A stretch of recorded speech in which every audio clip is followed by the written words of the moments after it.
Assalamualaikum lur dulur sobat pecinta ilahi dimanapun berada.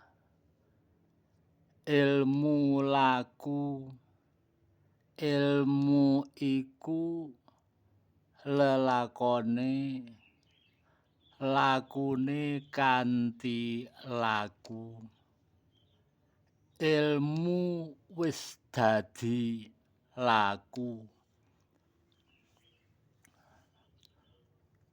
Gong bagong rukuk sujud iku wis dadi laku saben dinane.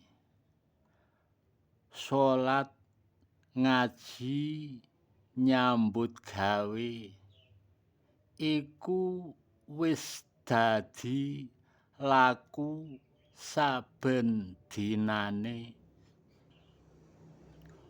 Poso wulan Ramadan, bayar zakat, tindak kaji lamun wis kuwasa iku wis dadi laku dalam hidup.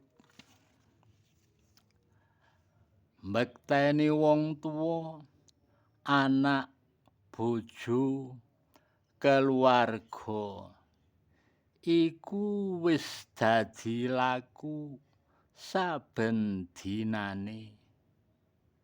Tetulung mring sesama sesamining dumadi, berbuat baik pada sesama dan alam semesta iku wis dadi laku saben dinane. Ndakwahake agama ora ketang mung sak kalimah iku wis dadi laku saben dinane. Nindakake perintah ngedohi cegah iku wis dadi laku saben dinane.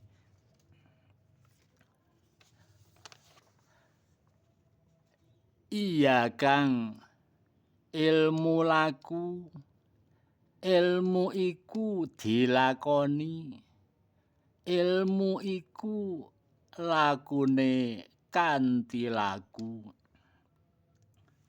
Sabar, sabar ing dalem taat, sabar ing dalem ngedohi maksiat, sabar ing dalem kena bilahine pangeran. Sabar wis dadi laku saben dinane.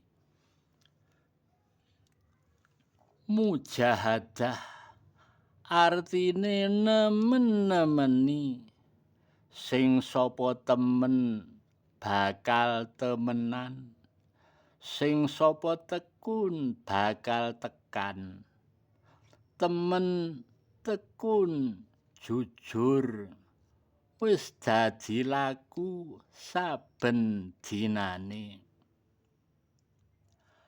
Tawakal, wong urip iku diwajibno usaha ikhtiar, usaha maksimal, pasrah total. Manusia itu sama, tugasnya berusaha. Iku wis dadi laku saben dinane. Ikhlas, tulus ikhlas, ketulusan hati. Apa penggawean diniati ibadah karana Allah Ta'ala. Ikhlas iku wis dadi laku saben dinane. syukur, urip selalu bersyukur, mensyukuri nikmat sing diparingake awake dhewe, ya weruh rahmat sing diparingake marang sedaya makhluk ana ing langit lan ing bumi. Syukur wis dadi laku saben dinane. Ridho artine lega lila, lega ing donya, lila ing pati. Ridho apa peparinge Gusti, narima apa sing dadi pandume Pangeran. Iku wis dadi laku saben dinane. Qanaah artine ati sing anteng, ati mung tumuju ing Allah, mandeng sawiji, mung mandeng ing Gusti. Iku wis dadi laku saben dinane. Zuhud, apapun kegiatannya, tidak bisa menghalangi laku zuhud. Donya sak isine iki aja dilebokake ning ati. Ati hanya untuk Allah. Silahkan cari harta benda sebanyak-banyaknya. Tapi semua itu ditaruh di luar hati. Hati hanya untuk berzikrullah. Yuhud iku wis dadi laku saben dinane. Gong bagong gerake nggauta, pemandenge ati mung mring Gusti. Nindakake salat, ngaji, nyambut gawe, pemandenge ati mung mring Gusti. Mbekteni wong tuwa, anak, bojo, keluarga, pemandenge ati mung maring Gusti. Bayar zakat, poso wulan Ramadan, tindak kaji lamun wis kuwasa, pemandenge ati mung mring Gusti. Tetulung mring sesama, sesamining dumadi, berbuat baik pada sesama dan alam semesta, pemandenge ati mung mring Gusti.